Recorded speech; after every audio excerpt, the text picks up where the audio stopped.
Hello and welcome. हमारे पिछले lecture में हमने बात की थी अपने इंडिकेटर्स के बारे में, उनके टाइप्स के बारे में, और टाइप्स में हमने दो टाइप्स ऑलरेडी डिस्कस कर ली हैं, जो कि है नेचुरल इंडिकेटर्स और सिंथेटिक इंडिकेटर्स। तो आज जो टॉपिक हम डिस्कस करने वाले हैं वो है ऑल्फैक्टरी इंडिकेटर्स। तो क्या होते हैं ऑल्फैक्टरी इंडिकेटर्स? अगर इसकी डेफिनेशन को देखा जाए तो ऑल्फैक्टरी इंडिकेटर्स वो इंडिकेटर्स होते हैं जिसमें हम कोई अगर एसिडिक या बेसिक सोल्यूशन डालें तो उसका स्मेल या ओडर चेंज हो जाता है। ऑल्फैक्टरी शब्द का मतलब ही होता है सम सेंस ऑफ स्मेल, सूंघने की क्षमता। तो जब भी हम कोई एसिडिक या बेसिक सोल्यूशन इसके ऊपर डालते हैं तो इसकी वजह से हमारा जो ऑल्फैक्टरी इंडिकेटर है उसकी स्मेल में कुछ बदलाव होता है। तो हम ये भी बोल सकते हैं कि इनको हम लैब में यूज करते हैं डिफरेंट नेचर ऑफ सॉल्यूशंस का टेस्ट करने के लिए। जैसे क्या पता एसिड्स में कुछ और डिफरेंट स्मेल आए और बेसिस में कोई चेंज ना आए, या क्या पता बेसिस में कोई चेंज आ जाए और एसिड्स में कोई चेंज ना आए। तो इस वजह से ऑल्फैक्टरी इंडिकेटर्स वो इंडिकेटर्स हैं जिनसे हम स्मेल के थ्रू पता कर सकते हैं कि हमारा गिवन सोल्यूशन एसिडिक है या बेसिक है। अब बात करते हैं डिफरेंट एग्जांपल्स की। तो हमारा अनियन हो गया, वनीला एक्सट्रैक्ट हो गया, क्लोव ऑयल हो गया, ये सब हमारे ऑल्फैक्टरी इंडिकेटर्स हैं। तो एक एक करके बात करते हैं इन ऑल्फैक्टरी इंडिकेटर्स के बारे में, लेकिन उससे पहले हम डिस्कस करेंगे कि what is the principle of olfactory indicators.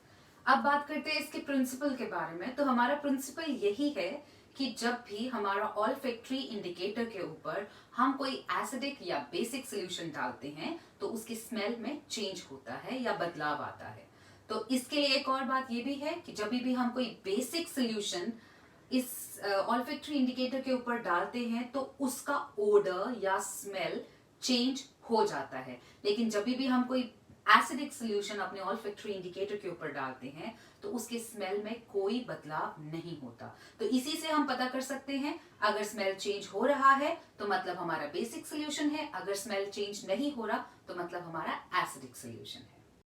तो आइए अब बात करते हैं अनियन के बारे में। तो जब भी हम कोई अनियन का पेस्ट ले लेंगे या अनियन का जूस ले लेंगे और उसमें कोई बेसिक सोल्यूशन डालते हैं तो उसका स्मेल जो है चेंज हो जाता है, इट लूजेस इट्स स्मेल। लेकिन जब भी हम उसमें कोई एसिडिक सोल्यूशन डालते हैं तो उसकी स्मेल में बदलाव नहीं आता। अब क्योंकि हम स्मेल को प्रैक्टिकली नहीं दिखा सकते, इसलिए आप इसको खुद घर पे ट्राई कर सकते हैं।